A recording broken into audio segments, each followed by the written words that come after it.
morning, Living Word and visitors. Welcome to our Sunday morning change experience in the month of August. Wow, has time flown, but I know we're all glad. The fall is coming. We're coming towards the end of another year, another opportunity to experience everything that God has. I want to say great morning. Hasn't this been such a fantastic month? Back to school readiness and preparedness month. I want to salute our leader, Minister Kersanthia Kidwell, who has provided leadership. And even today, the specialist that we're going to have, I believe it's going to be a blessing. Now, I know if you're like me, I know you've been blessed by the biblical as well as the practical information. The rallies, we kicked it off talking about the chaos, but you're going to make it through. And then the Kidwells, and then the rallies. And then today we have some very special persons that are going to come and talk about the mental health part. Here at Living Word, we are a holistic ministry, spirit, soul, and body. I want to shout out to our first assistant pastor, online pastor, Pastor Clayton Rory Jr. and his family. Want to say good morning to our April J, Minister April J. Did I just prophesy? April J, maybe minister, y'all know. But April J, the owner and operator of WPB Media Networks, .com, who is just so graciously allows us to stream on her platforms each and every week. We love her and her mom, Pastor Maple Hall. Want to shout out to them and to all of our tiers of leadership, and to wherever you're watching, we want to say welcome, welcome. Well, listen, we've got some exciting things coming up as we enter into our fall agenda.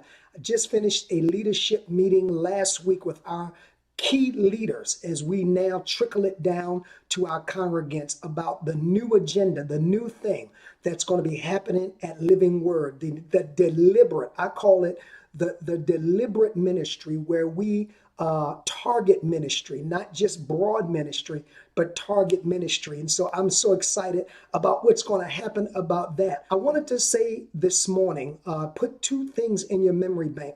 The first Sunday, of course, is our communion. We'll be celebrating communion. But along with that, it is our back to school prayer Sunday, dedicated to all, not just students, all who are returning to school. That's going to be a very special change experience, primarily dedicated to prayer. That's right, not just from me, but others. We're going to be praying. Now, I need your help. We want to be very deliberate in this season, and I mentioned it to our leadership.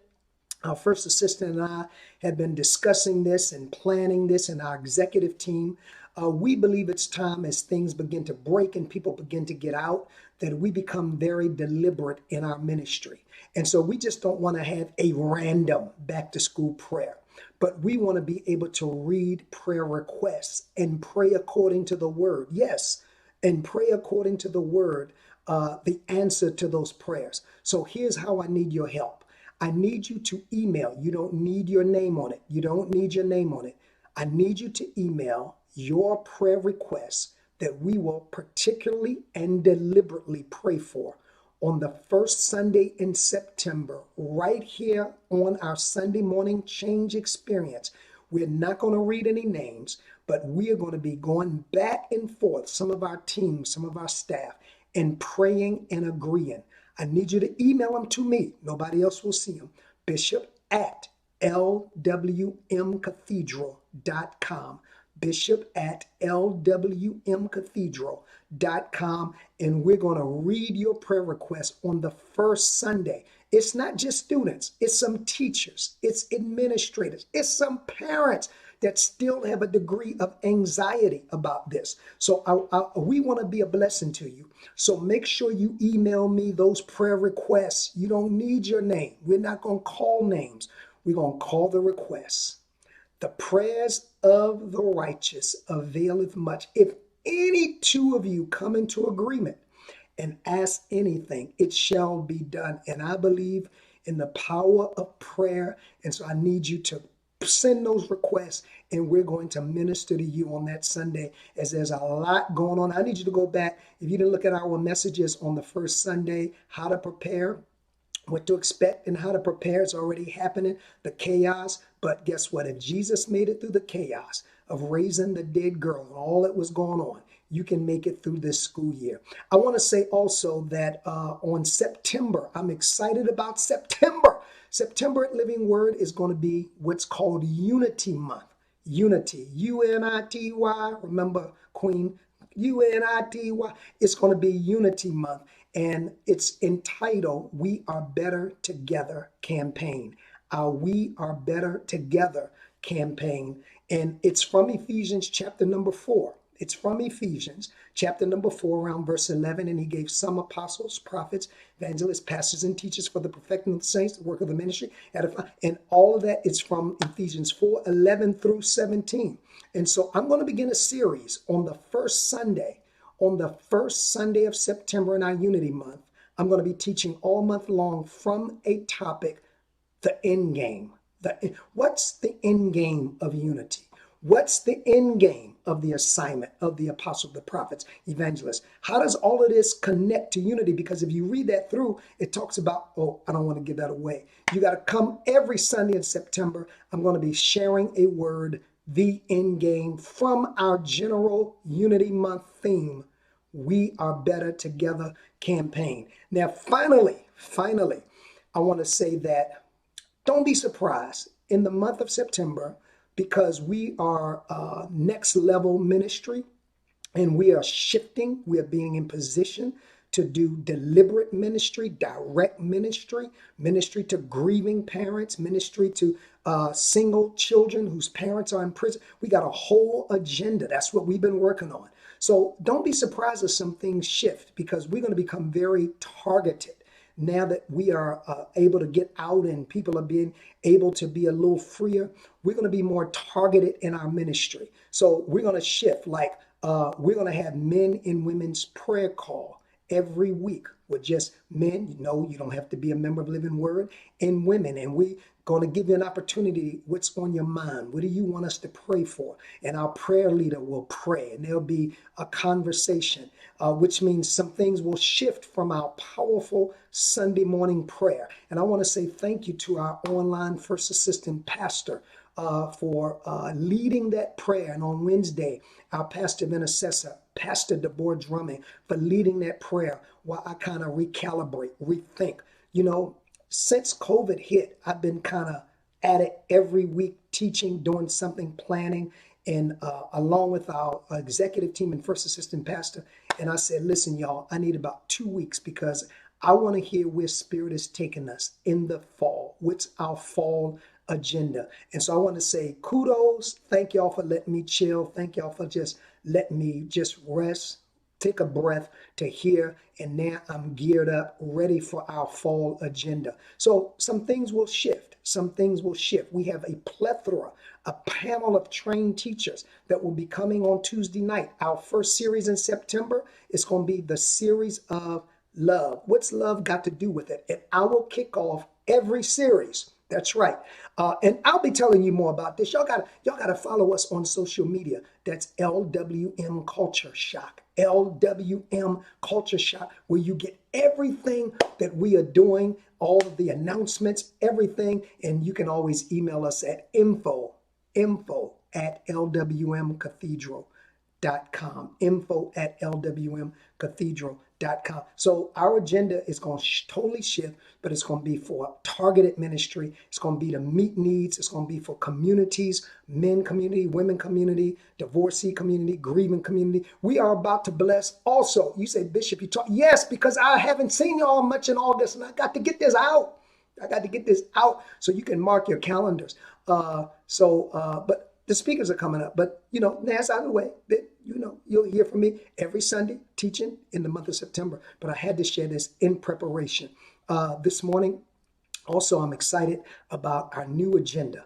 I'm excited about that on multi-level. We're about to bless a school. I'll tell you more about that. Don't forget, we didn't forget. It's back to school. And Living Word is about to be a blessing to another school in Baltimore in just a few days. I want to say thank you. Now, this morning, I know Minister Kidwell was going to receive the offering, but I'm led to do something Besides that, she will still receive the offering. But I want to share with you, if you're streaming and you're not connected to Living Word, and we have many people that stream over across the country, across even the world. We have people in Africa. That's the beauty of this kind of ministry. And you've never sown a seed, but you're being blessed. I'm challenging you this morning, not any particular amount, for you. I'm talking to the visitor. I'm talking to the person that's not connected. I'm talking to the person that you do log on before so that you can be in the worship, but you've never sown a seed. Those giving means are on the screen. I'm challenging you to plant good seed. We don't beg. We don't have gimmicks. We don't have games. I don't have time enough for that. But we do have faith. And by faith, I'm asking, if you've never given, I encourage you to sow seed in good ground and watch what God would do. Minister Chrysanthia will receive our general tithes and offerings. Hadn't she been doing a great job? I want you to put in the chat, Minister Chrysanthia Kidwell, thank you for all you're doing. Thank you. That's right. Put it in the chat, Minister Chrysanthia Kidwell. Thank you for all that you are doing. All right. I am excited. I thank you. I'm praying for you. Matter of fact, let me do that this morning.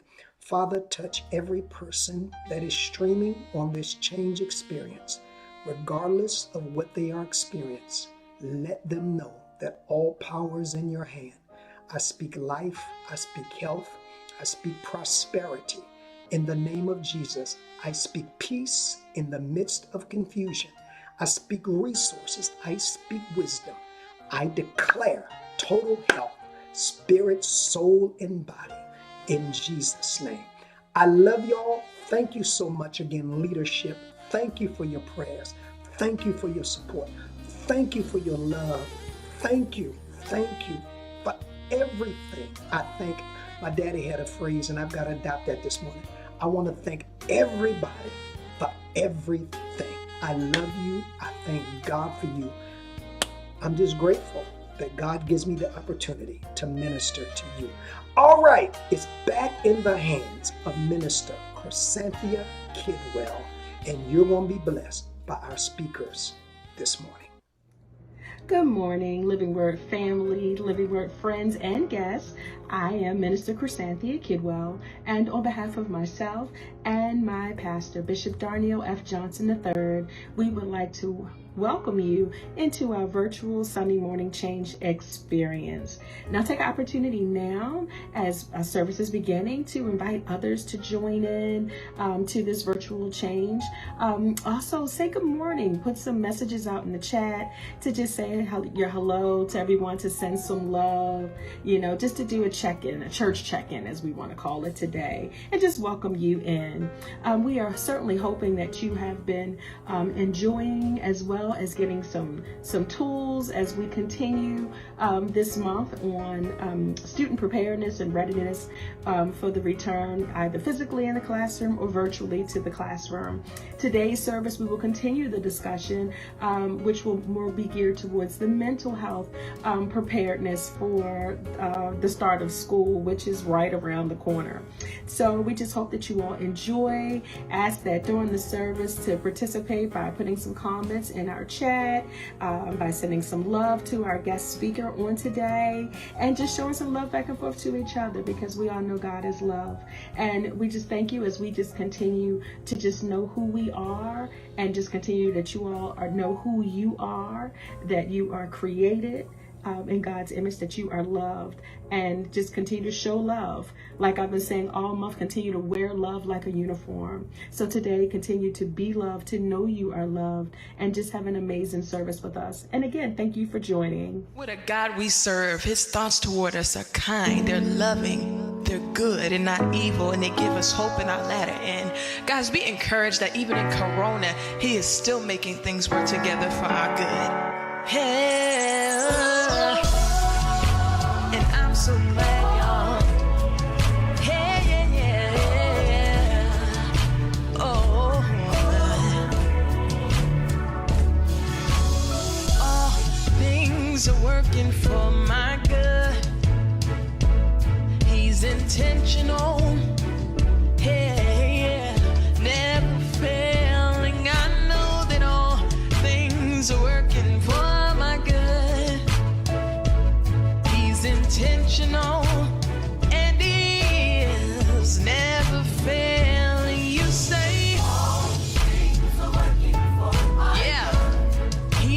intentional. Y'all singing, never failing, y'all.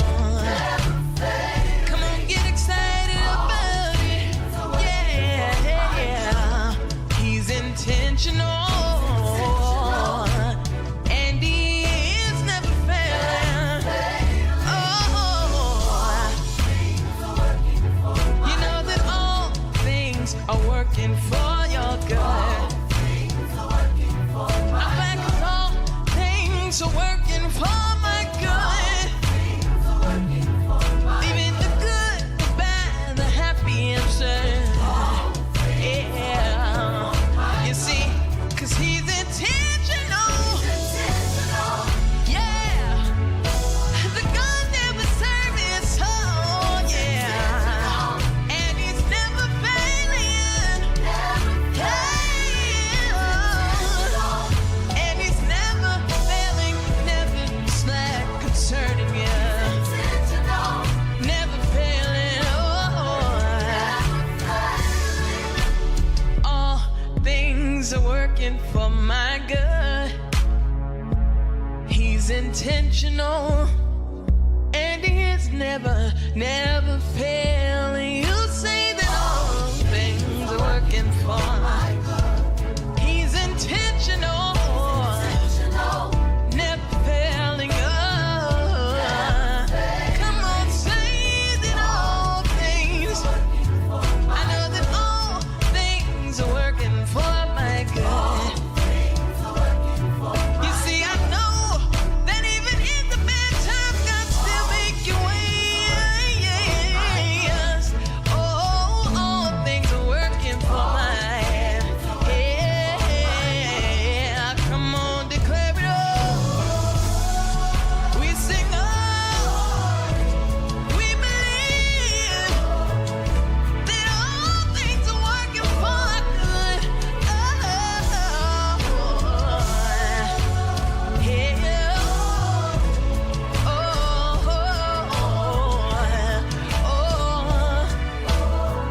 Yeah. I don't have to worry 'cause it's working for me. Yeah, it's working for me. And you, it's working for me. Oh, I don't have to worry 'cause it's working for me. Yeah, it's working for me. It's working for me. Come on, say that I don't have to worry 'cause yeah.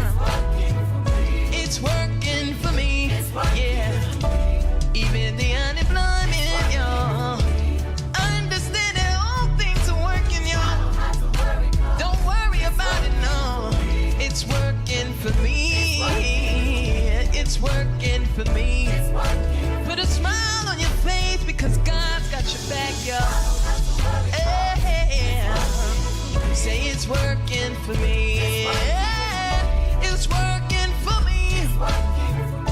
God, I know I have confidence in you because I know that you got me and you won't let me fall. No, yeah.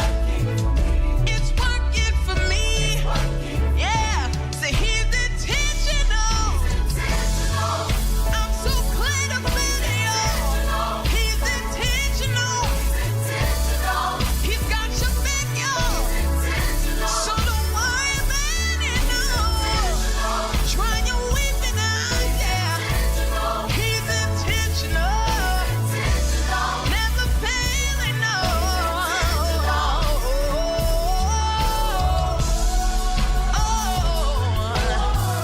Oh, you ought to believe it, y'all. Somebody get excited about it.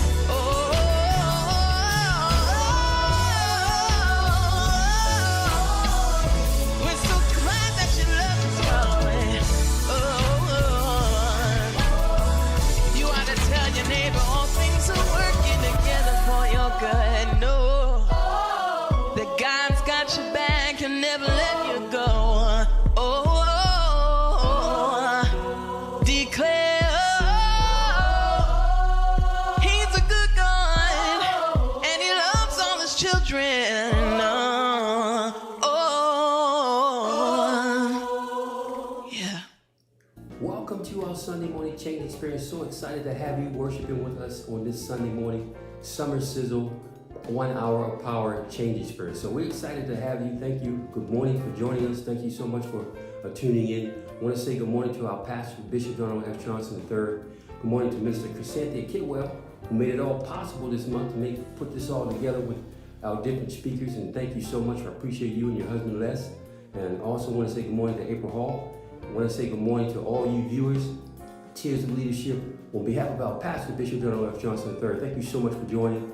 We actually do one thing, just come on and chat, let us know you're here, and we'll chat, and let you know how much we appreciate you being a part of our Change Experience. We have an awesome Change Experience. We have a guest speaker this morning, Shamika Simmons. She's a licensed clinical social worker at Kennedy Krieger Institute. She's going to be coming and bless us this morning, and I am excited to have her. She has some, pertinent information, some good information to let us know about going back to school and the mental health awareness of what's going on in that as well. So we're going to get started with our Change Experience. We have some exciting announcements going to be at the end of service. So stay tuned. Don't want you to go nowhere. So we have some information that we want you to be sharing. We want you to share with you, about this upcoming Sundays that we're going to have. When our bishop comes back, Pastor will be back next month, He will be back, and we will have an awesome, exciting time in the Word. So let's get started. Let's come on and welcome Shamika Simmons as she comes to bless us in the message for this coming Sunday. Hi, my name is Shamika Simmons, and I am a licensed clinical social worker at Kennedy Krieger Institute in Baltimore, Maryland. I primarily work at the Center for Autism and Related Disorders, providing group and individual psychotherapy services. What that means is that I am primarily working with children who have autism spectrum disorder and also co-occurring mental health disorders such as anxiety, depression, and ADHD. I've been asked to speak with you all today about the stress and anxiety that many students and families may be facing upon returning to school. I'm very passionate about childhood mental health, so I'm excited that I've been asked to give you all a little bit of information and answer a few questions and give some recommendations as well. The first question is, how do the students who have been out of the classroom for a year and a half deal with the anxiety and fear related to returning to school? And I would say the number one thing that you can do is to prepare as much as possible. Preparing helps to limit what is unknown, and a lot of times people feel worried or a little anxious if they don't know what to expect, if they don't know what's going to happen next. So one way to cut that anxiety or that worry down before you even get to school is to prepare. And you can prepare in a number of different ways. That can be getting your school supply list, meeting your teacher, finding out what your class schedule is, knowing your bus route to school or knowing your route to each of your classes, making sure that you have all the materials you need in order to stay safe if you're worried about germs, like an extra mask or hand sanitizer. Whatever you need to do to feel as though you are as prepared as possible for school can help to cut down some of that worry beforehand. Additionally, I would say that you should also practice existing coping skills. I'm going to talk a little bit more about coping skills in the next question, but definitely using those coping skills to de-escalate, to keep yourself calm, and to also help yourself calm down if you are feeling a little upset. And then lastly, I would just say that you do not have to jump straight back into how everything was pre-COVID. You don't have to jump and do all of the activities that you were previously doing. You can take things a little bit more gradually and knowing that that is okay. It's okay to not be ready to go back to how things were fully before the pandemic. Question number 2. What advice can you offer to students who are anxious about returning to school? I would say the number one thing that I would recommend is to lean on your support systems. That can be your family or your friends. Lean on them and let them know when you need a little bit of extra support. One of the things I work with my patients on a lot is self-advocacy and using what we call I statements, which is saying, I feel blank. So if you're feeling worried about going back to school, or you already start school and then you're feeling worried about how things are going, being able to communicate to your parents, your teachers, your friends, I feel worried, I feel anxious, I feel scared, I feel upset, I feel lonely, or even I feel happy, I feel excited. Being able to communicate your emotions and letting other people know how you feel and letting other people know what you need. So it can be hard to communicate your emotions and say what exactly you're feeling. But if you start to put words with that, that becomes a little bit easier the more you label. And for parents, if you have young children, helping them to label their emotions. If you see them with a sad expression, saying, "Oh, you look sad. Are you feeling sad? I can tell that you're sad because you're frowning. I can tell that you're sad because you're crying." And that helps them to identify and label what's happening with their body to the emotions that they're feeling. And then the more that you do that, the more routine that becomes for them. And then eventually they will learn to make those associations on their own. So I would say to definitely lean on your support systems, letting them know what you need. Sometimes you just need a listening ear. Sometimes you need a little bit of extra time together. It depends on what your specific needs are if you're the student, and being able to let people know what it is that you need from them. The second skill or mechanism that I would recommend is more passive. So just regular relaxation skills, doing things that make you feel calm and relaxed in preparation for returning to school, and also once you start school as well. And that can be anything like reading or watching a movie, listening to music, things that are going to make you feel relaxed and feel calm and help keep you relaxed and calm. The third thing that I would recommend is to identify goals or activities that bring you joy, doing things that make you happy, put you in a good mood, and make you feel positive. I would say to try to engage in as many of those activities as possible. Additionally, if you're finding that you're having a hard time with motivation or getting up or doing those types of activities, it can be helpful to try to schedule them. So saying, on Monday, I would like to go outside and ride a bike. On Wednesday, I would like to go to a friend's house. Or on Friday, we're going to have family game night. Doing planning and what you're going to do can be helpful, and then that gives you a goal to work towards, and then striving to meet those goals. You may not meet all of them, but it can be helpful if you're meeting some of those goals. And if they're planned and structured, that helps you to put more firmness into your motivation. So you can tell yourself, this is on my plan. I'm supposed to meet up with this person to do X, Y, Z. So that may give you a little bit more motivation to do things rather than staying at home and being isolated. Getting out of the house, that can help you feel a little bit better if you're feeling a little bit down. The last thing that I would recommend is a pretty simple coping skill. It's usually one of the first ones I work on with my patients, and that is deep breathing. Deep breathing can be done by anybody from young children all the way up through adults, and it is helpful because what it does is helps to calm some of the physiological reactions to worry and stress. So that can be an increased heart rate, or that can be heavy breathing. Deep breathing helps to calm the body down, which in turn helps to calm the mind down. The thing I love about deep breathing is that there are a ton of videos that are accessible online in child-friendly ways, especially for young children. I've done deep breathing with children as young as 3 and 4 years old to help them learn to regulate. And the beauty of teaching coping skills to young children is that if you reinforce them and help them to know that this is something you can do when you have these feelings that you're labeling for them, eventually that becomes part of their routine, and then they can de-escalate and calm themselves down even without that prompt, even without their parent present. And that's the goal. And you don't have to necessarily start when a child is young. If you have a teenager, or if you are a teenager, you can use coping skills to help yourself calm down.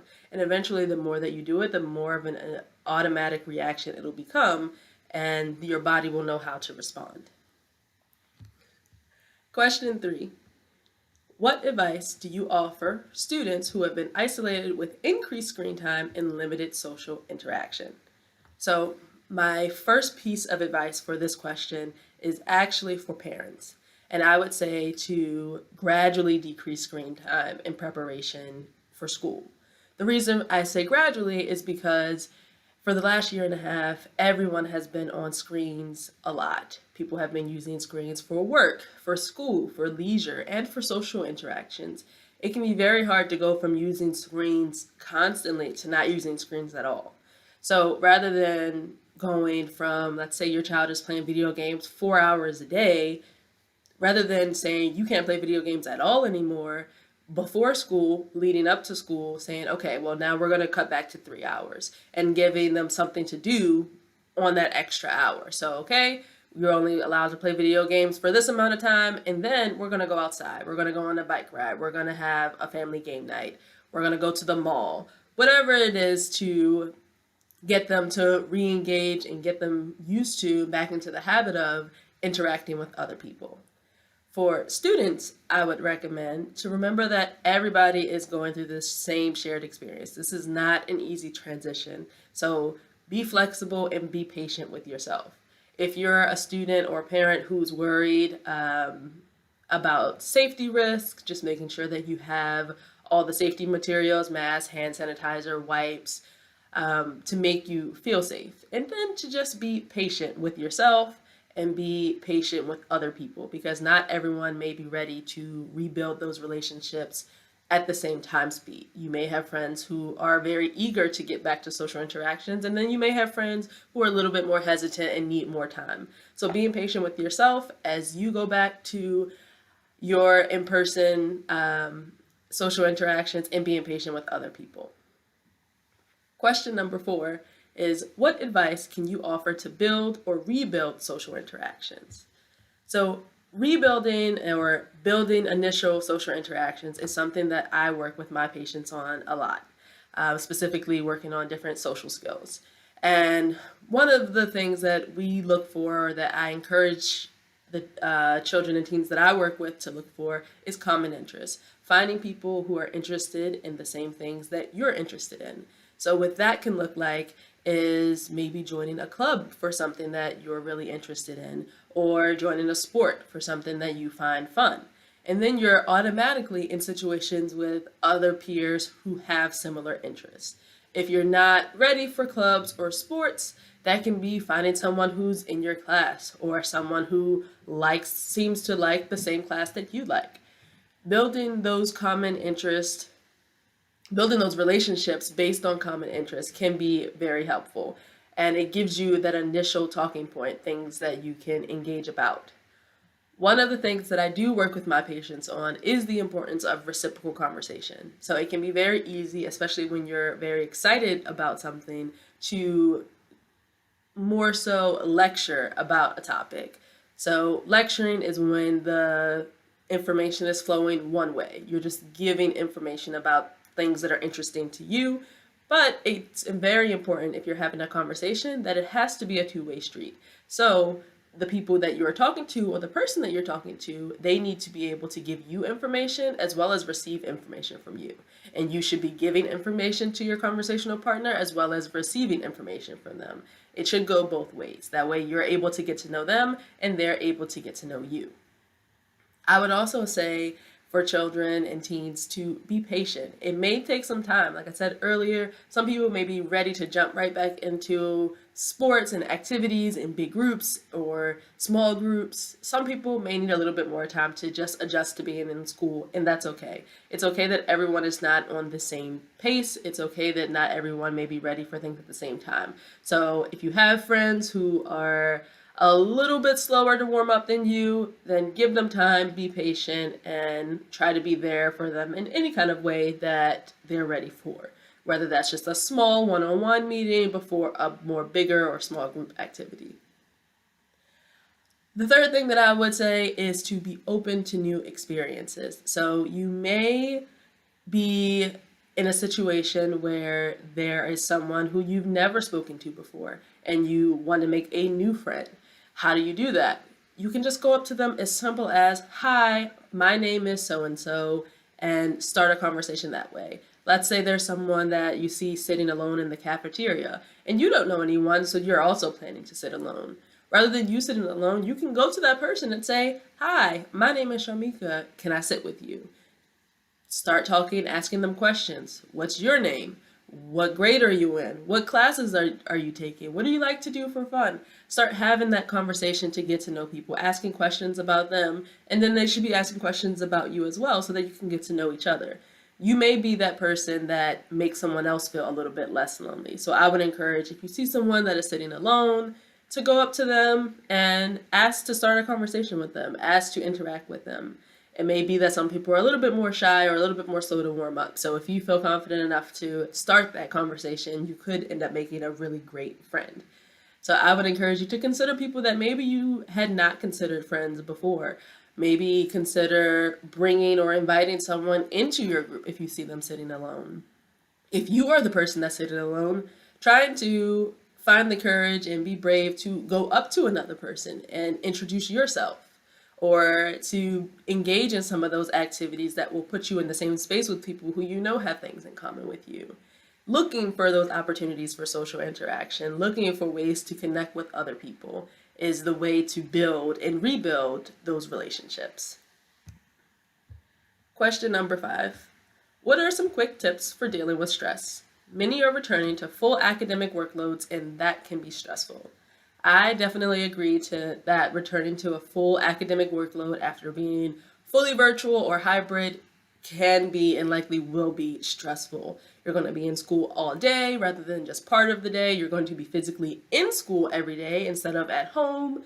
There's not as much flexibility as there was before. But I do have a few tips that I usually work with my patients on who struggle with attention and organizing. So the first thing that I would recommend is to break down tasks into more manageable pieces and chunking tasks that are similar. What that means is that if you have a big project or a big paper that's coming up, breaking that down into more smaller and manageable pieces and setting deadlines for each of those pieces. If you're doing that, that can help it to feel a little bit less overwhelming as you're taking things one thing at a time rather than trying to do everything all at once. I would also say chunking tasks that are similar. So if you have all of your homework for one class and you want to get that done first, do that. If you want to start with your favorite classes, or if you have A day and B day and you want to do all your A day things first and then your B day things second. Or even if you're organizing things based on the date. Okay, this is due on Wednesday, so I need to do all my assignments that are going to be due on Wednesday first. However you decide to chunk things and break things down, that can be helpful with organizing and staying on task and making things feel a little bit less overwhelming.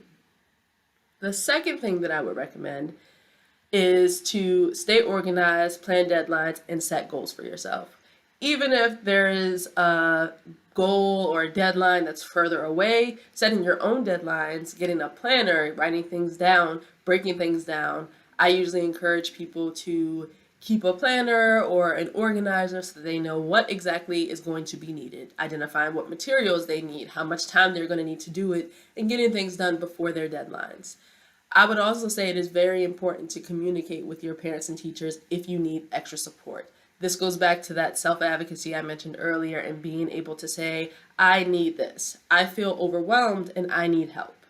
Your parents, your teachers, they're there to help you. They're there to support you. So it is very important for you to be able to stand up for yourself and let them know how they can help you, because that's why they're there. That's the whole purpose of you going to school, is to learn and grow and develop, and your parents are there to love you and to support you as well. The third thing that I would say is to try to give yourself built-in breaks. Now, this may not be possible at school if your teacher does not build in breaks. A lot of teachers with younger children, they will build in movement breaks or sensory breaks or yoga time to give them a break from academic content and to get them to move.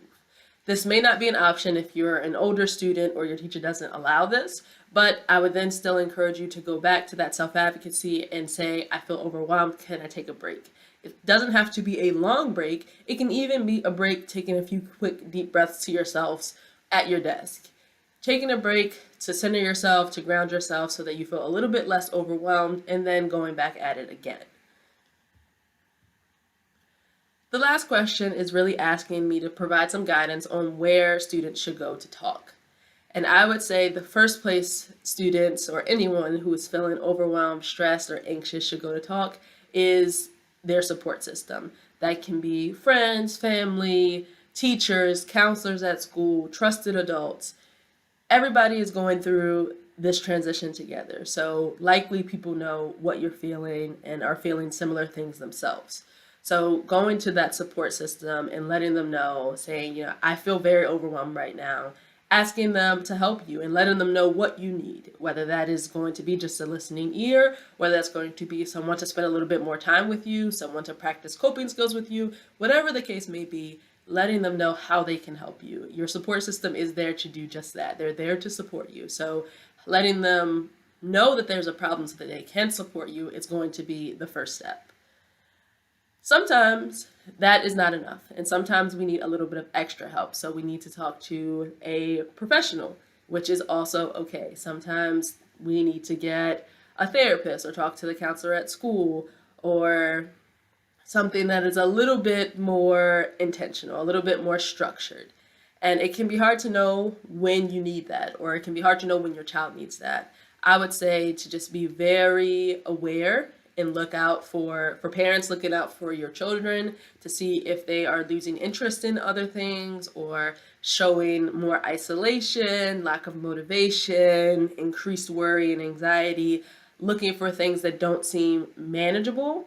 And if you are concerned, to contact first the pediatrician for a consult, potentially a referral. You can always check through your insurance company to see about getting which therapists or professionals you can get support from, or even looking on websites like Psychology Today to find a therapist or a professional that has the traits that you are looking for. It can be hard to know, especially if you're a student, who to ask for help. So I would say to go to a trusted adult if you're worried about hurting yourself or someone else, or you hear that a friend is thinking about hurting themselves or others. I would encourage you to speak up, because it's going to be more helpful for them to get that intervention than to not. Even if it feels like betrayal, it's really for their benefit. It's not betrayal, it's really to help them. And your heart is in the right place. So I would encourage everyone to speak up, to keep an eye on their friends and themselves and their children, to make sure that everybody is staying safe. So that is the last question. I am really honored that I was able to speak with you all here today. Thank you for your time. I would just like to end on a few notes, which are to take things gradually, one day at a time. We have to establish a new routine, to not be afraid to speak up for yourself, to advocate for yourself, to let people know what you need, and to know that your support system is there to help you. The goal is for you to be successful and happy and healthy, and that's why they are there to support you. So I hope everyone has an amazing school year. Stay safe, stay healthy, and it was very nice to be able to give you all this information.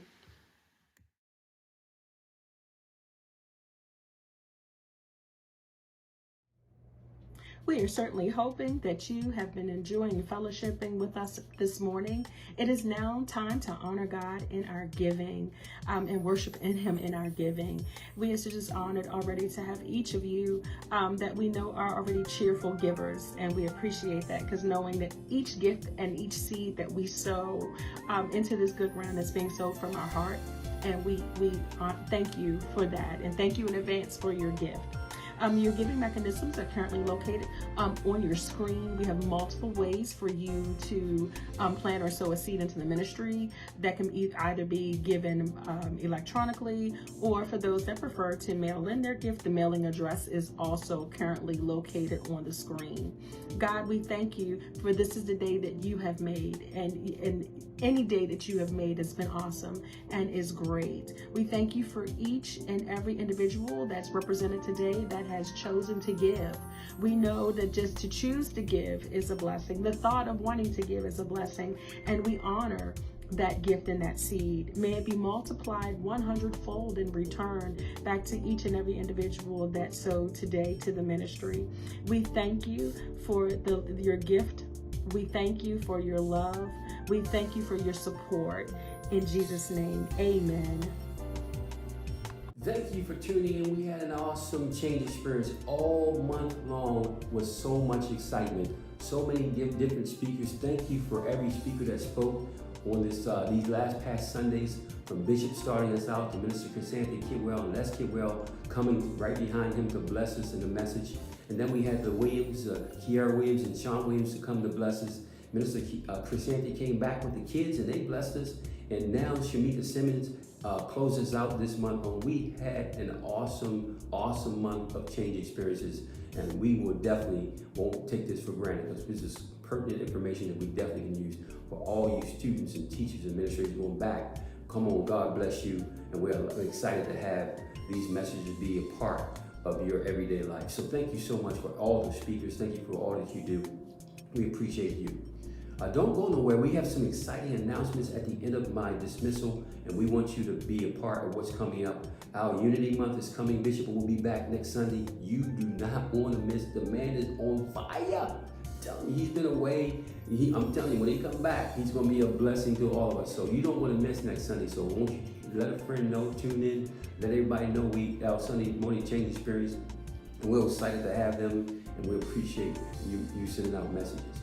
God spoke these words to Moses and he said, the Lord bless you, the Lord keep you, the Lord make his face shine upon you. May the Lord lift up the light of his countenance and be gracious unto you.